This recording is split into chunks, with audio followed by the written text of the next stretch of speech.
दोस्तों आज हम बात करने वाले हैं इंडियन नेवी के डिस्ट्रॉयर्स के बारे में और ये हम जानने की कोशिश करेंगे कि इंडियन नेवी के डिस्ट्रॉयर्स जो हैं वो चाइनीज़ नेवी के डिस्ट्रॉयर्स के सामने कहाँ कैसे टिकते हैं। और आइए इस पूरे वीडियो को जो है डिटेल में समझने की कोशिश करते हैं।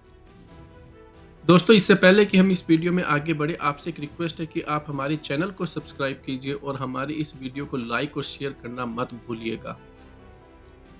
दोस्तों भारतीय नेवी के पास में लगभग 17 डिस्ट्रॉयर अभी सर्विस के अंदर है और अभी मिसाइलों का ज़माना है, तो भारतीय नेवी के पास में 11 मिसाइल गाइडेड डिस्ट्रॉयर हैं।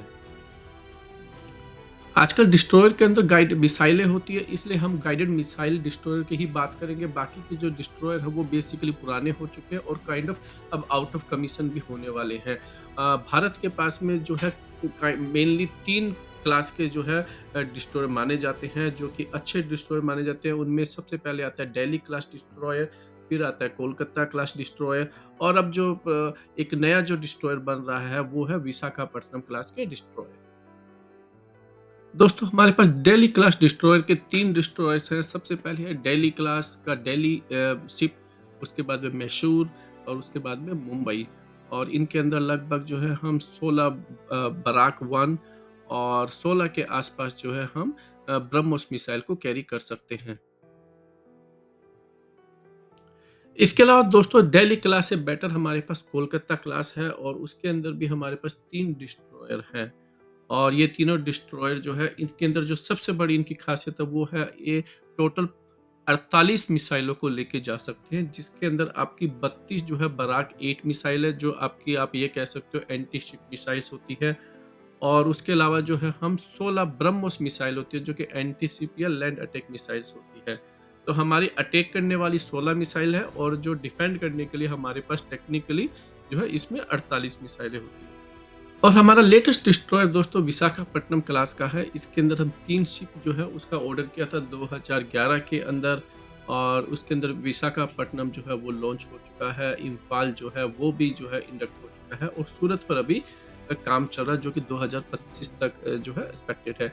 ये जो है कोलकाता क्लास है, थोड़ा-सा बेटर है और इनकी जो मिसाइल की जो कैपेसिटी है वो लगभग उतनी है जितनी कि कोलकाता क्लास की है। हो सकता है कि आगे जाके इसको जो है इसकी कैपेसिटी को बढ़ा दिया जाए।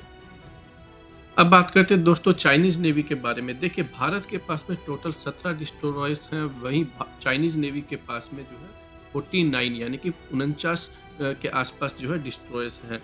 हम यहाँ पर दूसरे अभी किसी भी शिप के बारे में, चाहे वो फ्रिगेट हो, चाहे वो एयरक्राफ्ट कैरियर हो, उसकी बात नहीं कर रहे। हम यहाँ पर केवल डिस्ट्रॉयर्स का कंपैरिज़न कर रहे हैं।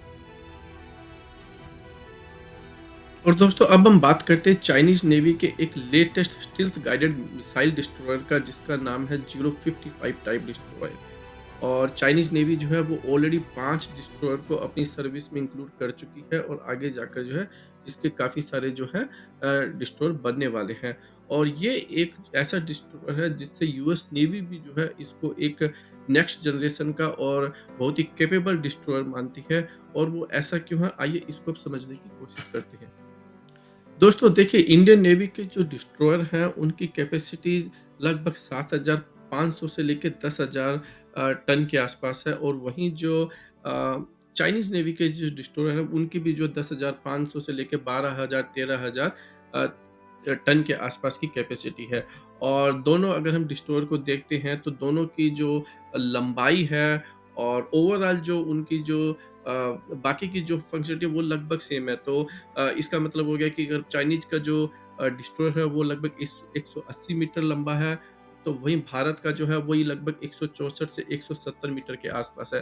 तो लगभग जो है उन उस मामले में जो है भारत और चाइना के डिस्ट्रॉयर सेम पड़ते हैं, चाहे उनकी वो रेडार हो या फिर दूसरी प्रकार की चीज़ें हों। लेकिन एक ऐसी चीज़ है जिसके अंदर चाइनीज़ नेवी है वो भारत की नेवी से, भारत के जो डिस्ट्रॉयर है उससे काफ़ी आगे है। दोस्तों इंडियन नेवी और चाइनीज़ नेवी के डिस्ट्रॉयर के बीच में जो सबसे बड़ा डिफरेंस है वो है उनको मिसाइल लेके जाने वाली कैपेसिटी की। देखिए भारत का जो डिस्ट्रॉयर है, जो सबसे बढ़िया डिस्ट्रॉयर है, वो लगभग 32 बराक मिसाइलों को लेके जा सकता है, जो कि शिप को डिफेंड करने में काम आता है फ्रॉम द एनिमी मिसाइल्स। और वहीं जो अटैक करने वाली मिसाइल है वो है ब्रह्मोस मिसाइल और वो 16 ब्रह्मोस मिसाइल लेके जा सकता है। आप सभी जानते हैं ब्रह्मोस मिसाइल जो है वो सुपरसोनिक मिसाइल है।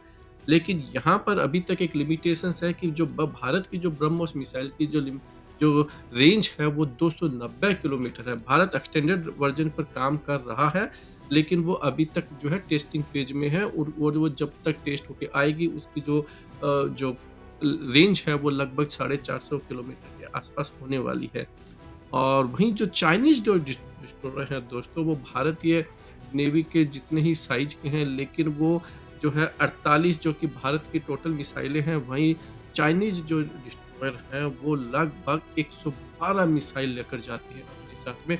और यही जो है एक बहुत बड़ा डिफरेंस है, और यही एक रीज़न है कि भारत के जो डिस्ट्रॉयर हैं, वो चाइनीज़ नेवी के जो 055 जो डिस्ट्रॉयर है जिसकी हम ये बात कर रहे हैं, उसके आगे बेसिकली आउटडेटेड हो गए। दोस्तों, चाइनीज़ नेवी का ये लेटेस्ट डिस्ट्रॉयर जो है वो HQ-9 टाइप की मिसाइलों को लेकर अपने साथ चलता है, जिसकी मैक्सिमम रेंज जो है लगभग 300 किलोमीटर के आसपास है और ये एयर डिफेंस के लिए काम आता है।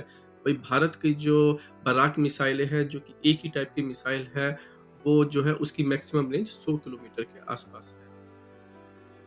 और दोस्तों, अब बात करते हैं एंटी शिप मिसाइल की। देखिए, ब्रह्मोस मिसाइल जो है उसकी मैक्सिमम रेंज है 290 किलोमीटर और हम अभी जो है जो 450 किलोमीटर का जो वर्ज़न है उस पर अभी भी हम जो काम कर रहे हैं, वो अभी जो है टेस्टिंग फेज़ से चल रहा है। वही चाइना का जो डिस्ट्रॉयर है उसके पास ऑलरेडी 540 किलोमीटर रेंज की मिसाइल है। इसका मतलब ये हो गया दोस्तों, चाइना अपने शिप को भारतीय शिप से 300 किलोमीटर दूर रखकर बिना किसी चिंता के जो है भारत के डिस्ट्रॉयर पर अटैक कर सकता है और जो है उसको डिस्ट्रॉय कर सकता है।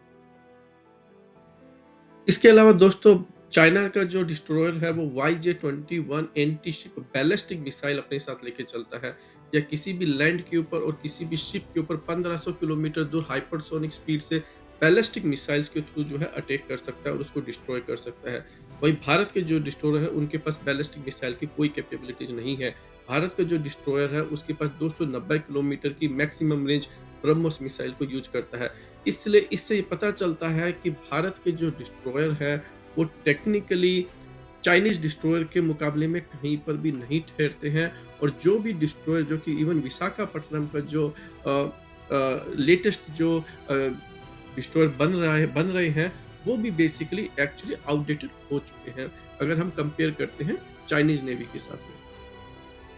इसके अलावा दोस्तों, चाइना जो है वो अपने साथ में CJ-10 land attack cruise missile भी लेकर चलता है, जिसकी रेंज होती है 1500 किलोमीटर। और यह 1500 किलोमीटर दूर जो है वो भारत के ऊपर जो है अटैक कर सकता है अपने डिस्ट्रॉयर के थ्रू। वहीं भारत जो है उसके पास में इस रेंज की कोई भी मिसाइल नहीं है। जैसा कि मैंने कहा, भारत जो है केवल 2 टाइप की मिसाइल लेके चलता है। एक बराक होती है जो कि डिफेंस के लिए काम आती है और दूसरी होती है आपकी ब्रह्मोस मिसाइल, जिसकी रेंज केवल 290 किलोमीटर है। दोस्तों देखिए, अगर हम भारत के डिस्ट्रॉयर और चाइनीज़ नेवी के डिस्ट्रॉयर को अगर हम कंपेयर करते हैं, तो हमें पता चलता है कि चाइनीज़ नेवी का डिस्ट्रॉयर भारत से दुगने से भी ज़्यादा मिसाइलों को लेकर चलता है। और चाइनीज़ नेवी की जो मिसाइलें हैं, उनकी रेंज भारत के जो डिस्ट्रॉयर है, उनसे काफ़ी ज़्यादा है, ऑलमोस्ट डबल है। तो इसका मतलब ये हो गया दोस्तों कि अगर चाइना और भारत का अगर कॉन्फ्लिक्ट होता है, तो चाइना जो है, वो ज़्यादा अटैक मिसाइलें जो है, वो अपने डिस्ट्रॉयर पर रखकर काफ़ी दूर से लगभग 300 किलोमीटर दूर से जिस जिस सो दैट कि भारत की जो ब्रह्मोस मिसाइल है, उसको टारगेट तक पहुँच भी नहीं सकती है। वो जो है भारत के ऊपर अगर एक साथ अपनी इतनी सारी मिसाइलों को छोड़ दें, तो आपकी जो भारत की जो 32 बराक मिसाइलें हैं, वो जो है बहुत ही जल्दी जो है आउट ऑफ स्टॉक हो जाएगी और भारत जो है अपने डिस्ट्रॉयर को डिफेंड नहीं कर पाएगा। और यही एक बड़ा रीज़न है कि चाइनीज़ जो डिस्ट्रॉयर है, वो भारत के मुकाबले में बहुत आगे हैं। और सबसे बड़ी परेशानी की बात ये है दोस्तों, कि जो अभी तक के जितने भी भारत के पास डिस्ट्रॉयर हैं और जो फिलहाल जो बन रहे हैं, वो सारे आउटडेटेड हो चुके हैं। हालाँकि दोस्तों, भारत भी अपनी लॉन्गर रेंज की एंटी शिप मिसाइलों को और ब्रह्मोस जो मिसाइल है उसकी रेंज को बढ़ाने पर काम कर रहा है। और हम आशा करते हैं कि भारत जो है वो जल्दी से जल्दी जो है इस पर्टिकुलर इश्यू को एड्रेस करने में सफल होगा और हमारे भारत की जो नेवी है वो ब्लू वाटर नेवी के रूप में उभर कर सामने आएगी और हम पहले से जो है ज़्यादा ताकतवर बनेंगे। आज के इस वीडियो में दोस्तों इतना ही। आप इस वीडियो को लाइक और शेयर और सब्सक्राइब करना मत भूलिए।